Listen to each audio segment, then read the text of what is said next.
Notre invité s'appelle Maître Éric Emmanuel Sosa. Vous le connaissez tous. Il est avocat au barreau du Togo. Avec lui, nous allons parler du Tchad, débit à Paris, une grande réussite à N'Djamena. Nous allons également parler de l'Afrique du Sud, condamnée à la prison ferme. Zouma joue la montre. Et on va finir avec la Birmanie. Situation catastrophique. C'est l'ONU qui qualifie la situation en Birmanie de catastrophique. Maître Éric Emmanuel Sosa, bonjour. Bonjour. Merci de répondre à notre rendez-vous. Le président du Conseil militaire de transition, Mohamed Idriss Déby, a été reçu à l'Élysée lundi par Emmanuel Macron. Ils ont parlé selon les termes du communiqué conjoint publié à l'issue de la rencontre des questions internes au Tchad, mais aussi de la sécurité dans le Sahel. Une visite qualifiée de grande réussite en N'Djamena, Maître Éric. Bon, grande réussite. Vous voyez, à N'Djamena, on est encore dans le schéma post-colonial où on pense que les présidents se font et se défont à Paris. Bon, s'ils sont dans ce schéma-là, c'est un peu dommage. Ce qu'il y a, c'est qu'au Tchad, il y a une crise de légitimité. Il y a une révolte populaire qui a été contenue simplement parce qu'il y avait une force répressive qui n'était pas supportable. C'est la raison pour laquelle le pouvoir se maintient. C'est le secret de tous les pouvoirs en Afrique. On s'impose par la force et puis c'est tout. Parce que sinon, si on demande aux Tchadiens de la rue, que Monsieur Mahamat Idriss Déby soit reçu à l'Élysée avec beaucoup d'éclat ou pas. Bon, enfin, on a aussi exagéré l'éclat. Il a suffi simplement qu'il soit reçu à l'Élysée, ce qui constituait pour le régime en soi un succès. On ne sait pas pourquoi. Bon, beaucoup de chefs d'État, dans le cadre de relations bilatérales entre la France et leur pays, vont à Paris. Bon, mais là, on est dans cette espèce d'émerveillement devant le fait d'être reçu à l'Élysée. Bon, il faut avoir beaucoup de choses sur la conscience pour s'exbaudir de cette façon du simple fait d'avoir été l'hôte de l'Élysée. Mais bon, enfin, il paraît qu'il est revenu aussi avec les valises pleines de billets. Ça aussi, c'est un échec, enfin un échec catastrophique. Écoutez, c'est pas.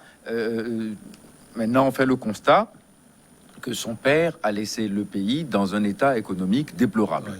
Et maintenant, on va encore faire la pointe à Paris pour payer je ne sais pas quelles dépenses, mais ça va finir encore dans des dépenses publiques qu'on va détourner parce que, on vient chercher pour faire des choses et on se rend compte que finalement, sur le terrain, on a d'autres urgences qu'on se crée soi-même, bien entendu. Et alors, comme on est le seul arbitre, l'argent qui est reçu au titre de la coopération bilatérale est déjouer de son objectif pour aller faire d'autres choses. Et on va encore nous dire que oui, comme on n'a pas pu réussir tous les fondamentaux pour faire des élections, parce que en fait, en Afrique, la transition veut dire faire des élections.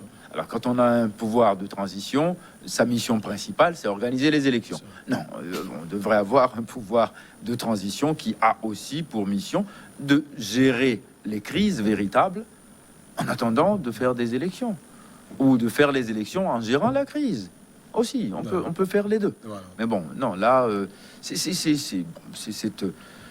cette panne générale d'imagination qui me sidère. Mais bon, que Monsieur Déby soit reçu à Paris ou au Kamtchatka, ça me laisse complètement froid.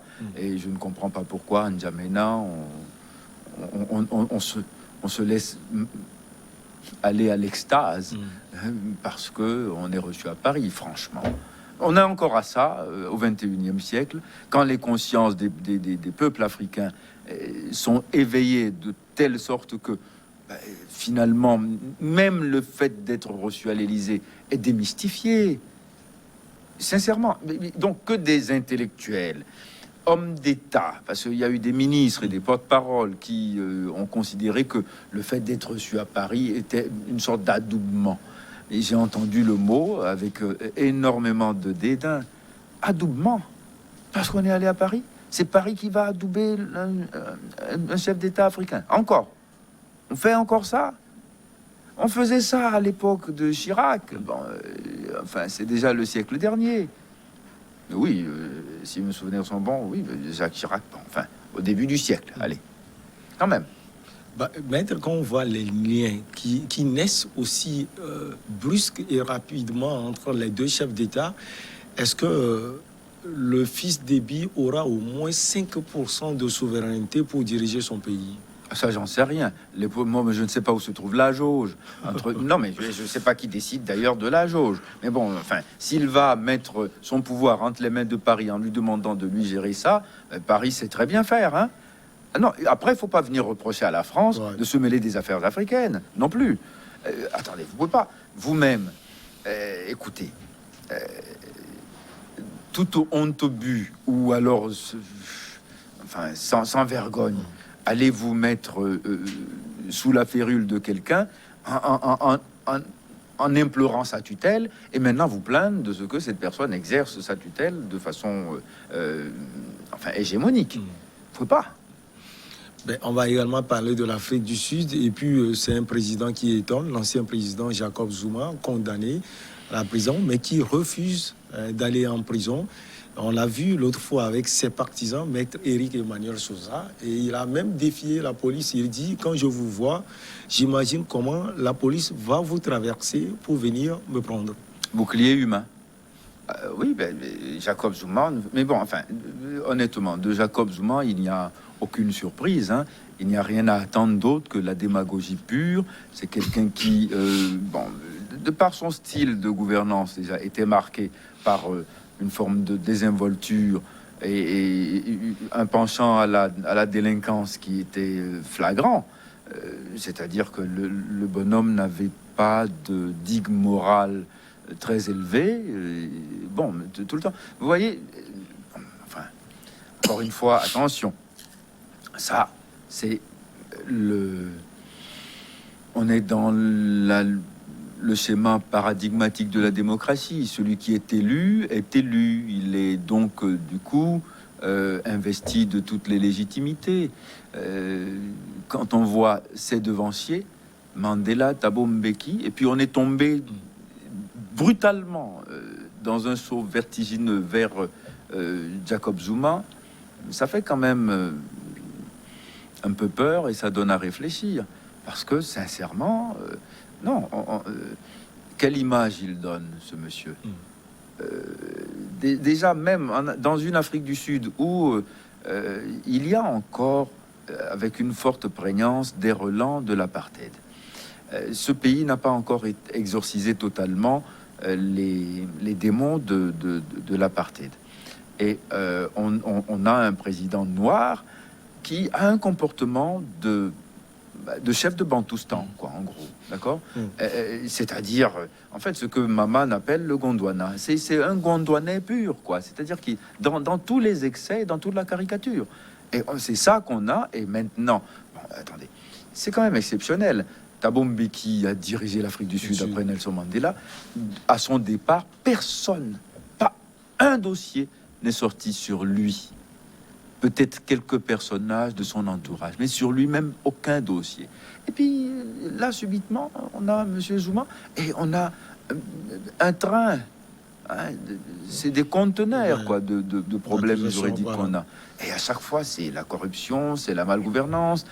Souvenez-vous de Nkandla, sa résidence qu'il a fait payer par l'argent de l'État et qu'on l'a forcé à rembourser et que des militants ont cotisé pour l'aider à rembourser.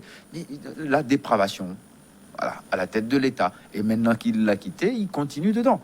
Maintenant, on va essayer de calmer ses nerfs un peu. À 79 ans, le fait qu'il aille en prison, est-ce nécessaire? Absolument. Est-ce qu'il n'y a pas de mode alternative de lui permettre de rendre compte, hein, et de purger sa peine? C'est une question technique. Parce que l'incarcération traditionnelle n'est pas nécessairement la réponse à tout. Mais en même temps, il y a un signal qu'il faut donner. Montrer que personne n'est au-dessus de la loi. Parce que je ne comprends pas pourquoi on l'épargnerait alors que dans le même temps, un autre Sud-Africain de son âge qui aurait commis quelque chose de beaucoup plus véniel va lui se retrouver en prison pour le restant de ses jours.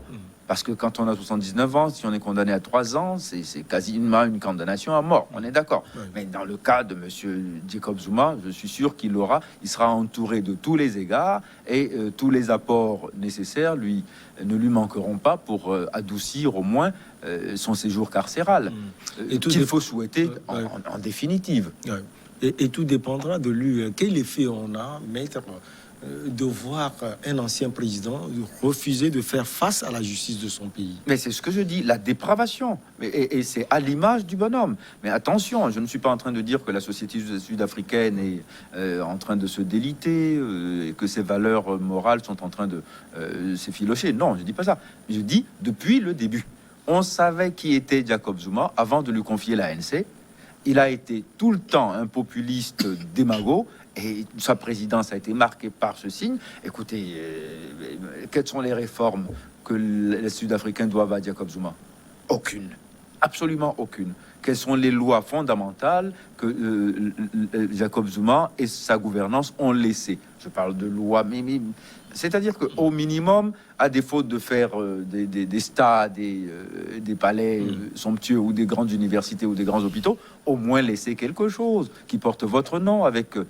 enfin, au service de la gloire de votre pouvoir. Mais pour monsieur Jacob Zuma, malheureusement, le bilan est absolument faible, sinon quasi néant. On dit qu'il utilise la ruse juridique et la popularité. Qu'est-ce qu'on appelle par ruse juridique dans ce cas? La ruse juridique, c'est utiliser tous les moyens dilatoires pour ne pas répondre de ses méfaits. Oui, bon, il y a des avocats qui sont des champions de la chose, mais bon, on va dire c'est leur travail, bon, pour aboutir à quoi? À ce que leurs clients n'aillent jamais en prison. Bon, je ne vais pas reprocher ça à un confrère qui joue de la technicité de la loi pour empêcher que son client soit mis en prison. Mais quand on sait l'image que cela renvoie et le message que ça donne à la population, bon, on peut pas dire bravo toujours.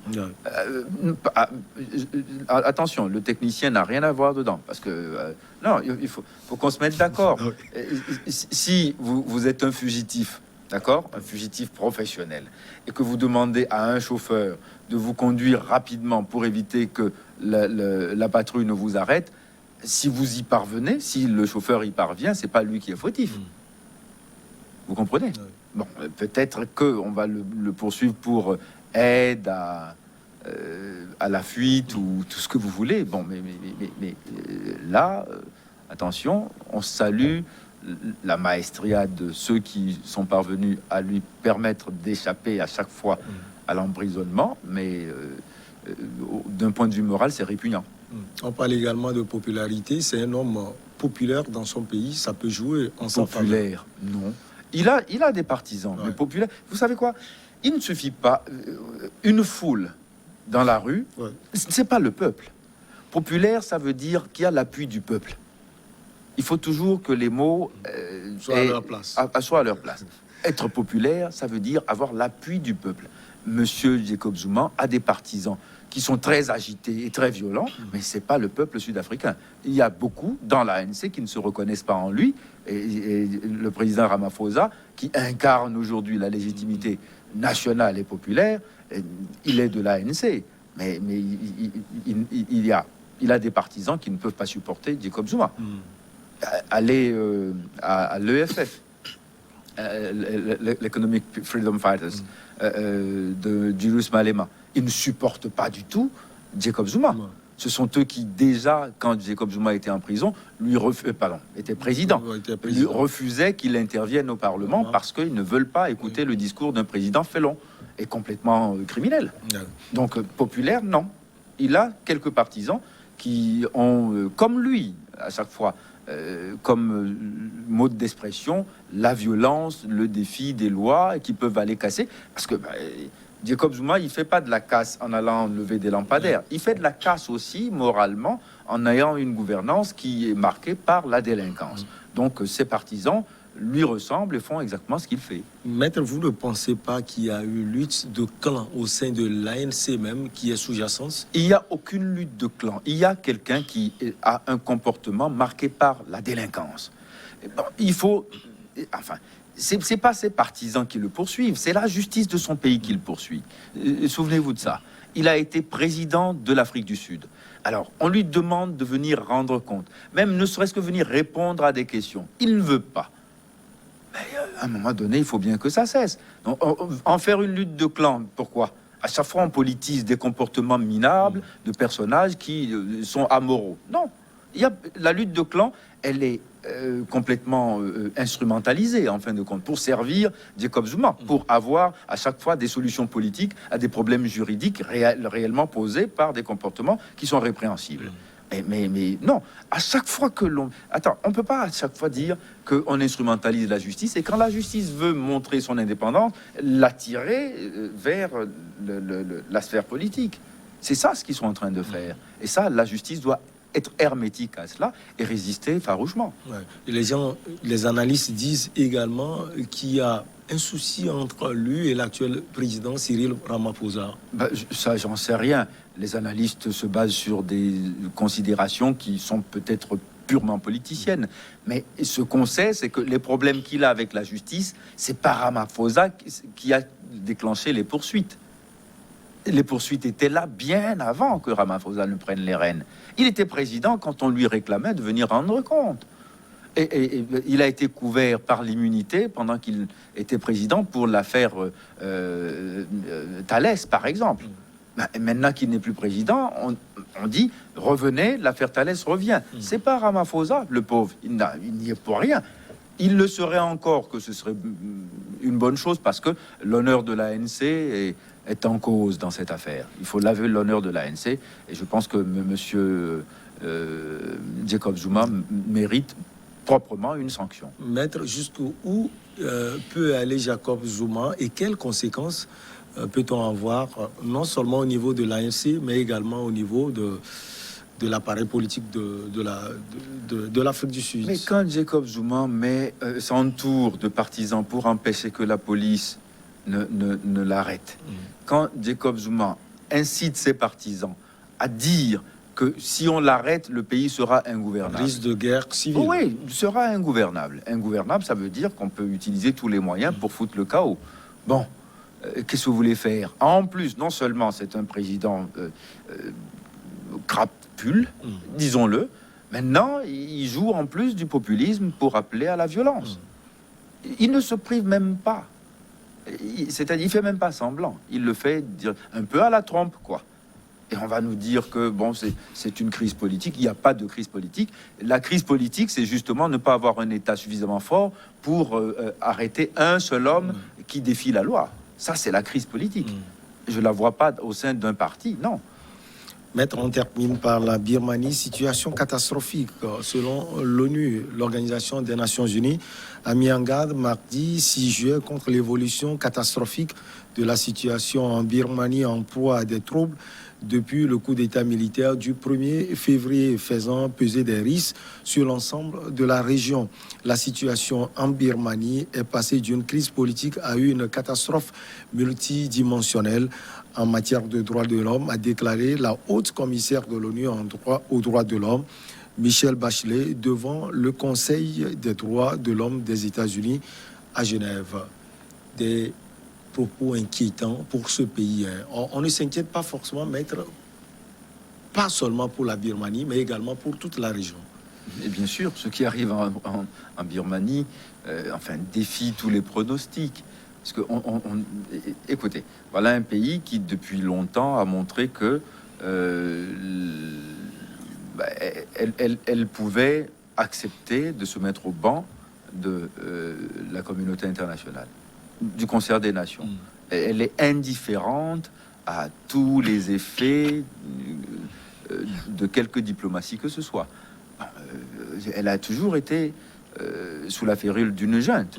Même lorsqu'on a eu quelques éclaircies avec Madame Aung San Suu Kyi, qui finalement s'est révélé être le pantin du système militaro politique qui était aux affaires. Et le jour où ils ont pensé qu'elle pouvait déranger, ils ont déclenché une affaire, ils lui ont fait un coup d'État. Et maintenant, ils la poursuivent en trouvant des prétextes juridiques qui sont ridicules, à défaut d'être acceptables. Et oui, effectivement, la Birmanie inquiète, mais elle a toujours inquiété. Mais bon, à qui la faute? À qui la faute?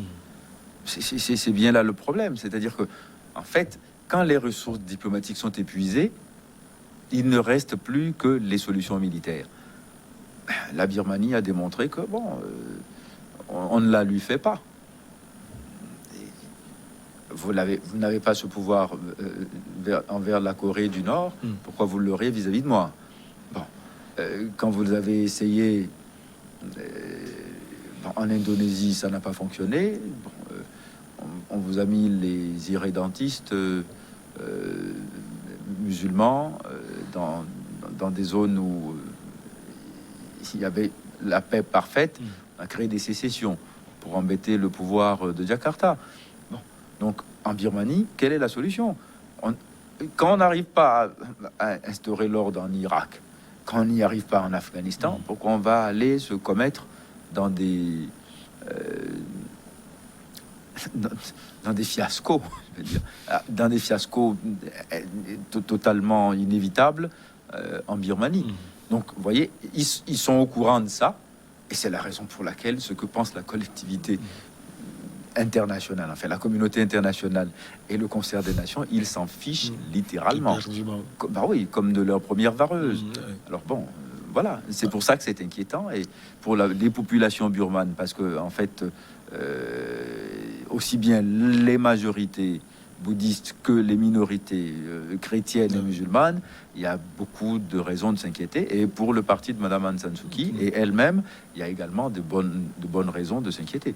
Mais à chaque fois, à court de ressources diplomatiques.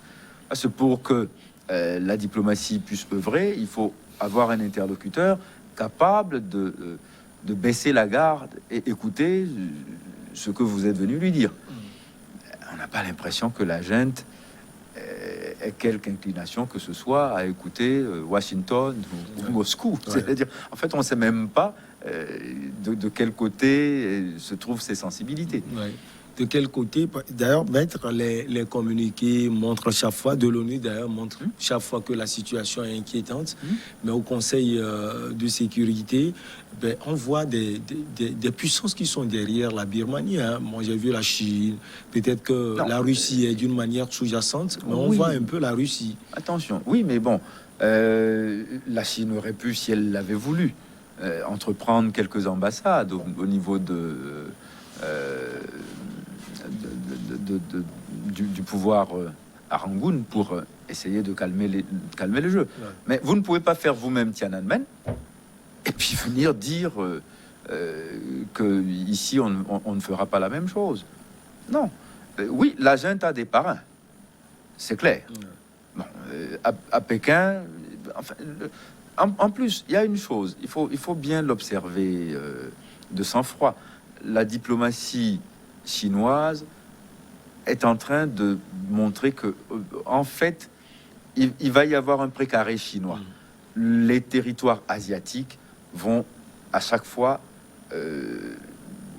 subir, de gré ou de force, la férule chinoise, et elle fera en quelque sorte que les pouvoirs occidentaux ne puissent plus du tout se mêler de ce qui se passe en Asie. Et c'est inquiétant quand on voit le style de gouvernement que les Chinois sont capables de soutenir.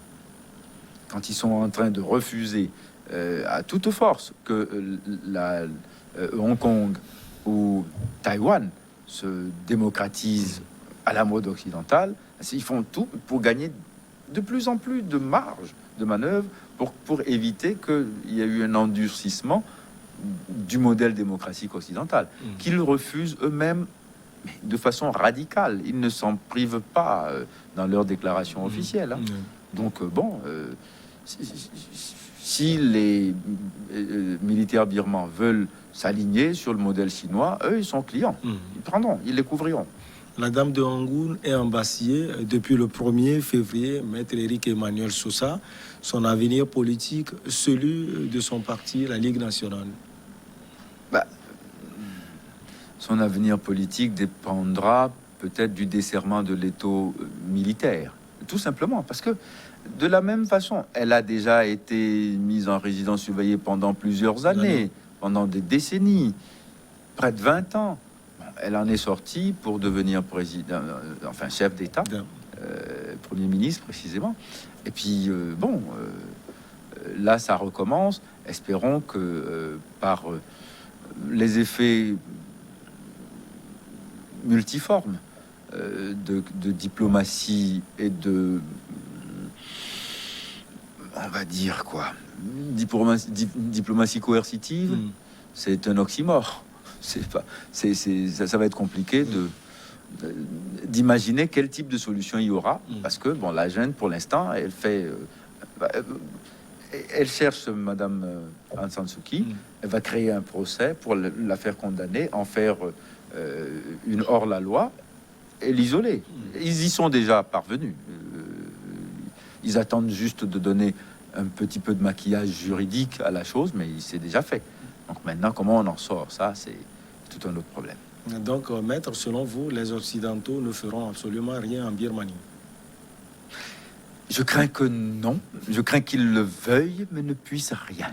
On dit, ils n'en pourront mais, comme on dit. Maître Éric Emmanuel Sosa, merci. C'est un plaisir. On va marquer une pause et on revient pour Regard croisé.